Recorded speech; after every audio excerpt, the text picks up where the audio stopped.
Welcome back to the Midlife Crisis. I had a friend of mine suffer a breakup today, and I gotta say it sucks. I wasn't the person who was doing the breaking up. I wasn't the person who got broke up with, but to see somebody go through a breakup, it never feels good. It's almost like watching, somebody have a death in the family. It's never one of those good things. However, in this reflective phase of my life, I start thinking about certain things and I see them from a different point of view. And without putting this person's, individual business out there, let's just say this guy wasn't the right guy for her. I have talked to her about this dude before, and, not necessarily violating bro code, but I'm like, this ain't the dude for you. Being a dude and having a past, you probably don't want to deal with this guy because it's not going to end well for you. And unfortunately, it ended up that way. But why am I recording this particular one? Here's what I would have to say to people. Understand your blessings when you receive them. Understand, and I'm not saying this to be arrogant, but I am saying this to be factual. It is a privilege for you to spend your time with anyone. Family, friends, doesn't make a difference. It is a privilege for you to spend your time with anyone. Why? Because you don't have to, and it's for that reason alone. I am not saying walk around like you're the best thing since sliced bread. I am not saying act like you're some sort of a celebrity and everybody should be worshiping you or anything like that. I'm not saying that. But your time is yours to give to whom you would like to give it to. So if that person for any reason isn't worthy of that time or decides that, what the hell? I don't know you. Sorry, don't know who that person is. If that person decides for any reason that they don't want the time that you're willing to give them, celebrate that.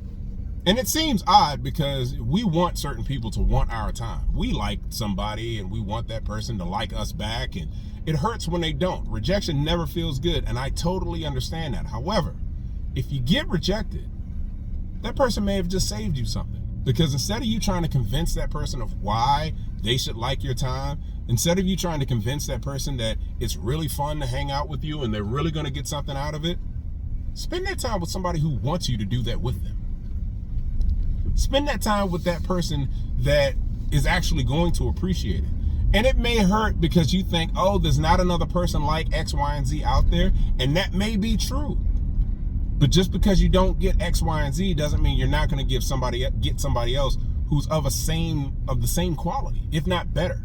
You may be looking for the gift to come to you down one road when there's several gifts coming to you in roads that you've never even looked at. So yeah, if a person has the heart to tell you, first of all, I'd say thank them too, because I did think that, a lot of people will just ghost you. They'll just walk away without giving you any type of explanation whatsoever. And honestly, I'm one of them. If I don't value you that much as a person, I'm not wasting my time telling you why I'm not with you. However, if you find somebody who actually does, if you find somebody who actually, gives you the reasoning as to why they don't want to be with you, thank them and move on. That's the best thing you can do. And I'm not saying it as far as a vengeance thing or getting back at them thing. Sure, it does actually work wonders for that reason. If you move the fuck on from somebody, oh, that's kind of an ego hit. Because if you're not broken down and disheveled because you're not spending time with them, that person looks at you like, what the hell? I wasn't that important to you? And hey, newsflash, you weren't.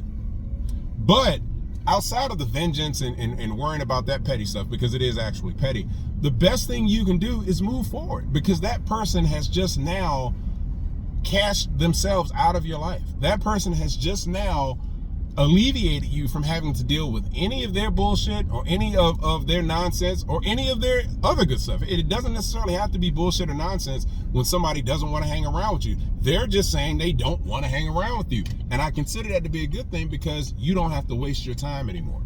Time is the one thing nobody's going to get more of.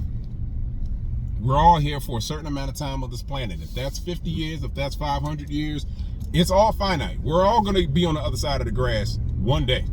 So while you're here, why not maximize your time and spend it with the people that want to spend time with you? If you don't want to hang out with me, if you don't want to go to the movies with me, if you don't like the food that I make, if you don't like the things that I do after hours, great. Thank you for telling me. I'm going to now go spend time with somebody who does. You just gave me a gift and you didn't even realize it, because I now no longer have to wonder. I no longer have to convince you. I no longer even have to think about it. I can now spend my time really enjoying and spending time with those people that actually value me as a person and value the time, the gift of time that I'm giving them, because I feel the same way about them. I'm valuing them. I'm valuing the gift of time that they're giving me, so we can both share in that mutual valuation and everybody's happy. I no longer have to worry about you. So yeah, it may hurt in the beginning, but understand that person might have just done you a huge favor. Might have just done you a huge favor. So to that friend, who I'm not trying to, put out there, whatever, I say the same thing. You don't have to deal with it. I'm not going to go into whether or not you dodged the bullet, even though personally I think you did. But yeah, you don't have to worry about it no more. That person's no longer with your life. You can now take that time that you were devoting to that individual and use it to find somebody who is going to really value what you're bringing to the table. And I say, look at it like that 100%. Value yourself and use that time that you were spending on that individual, invest it in something better.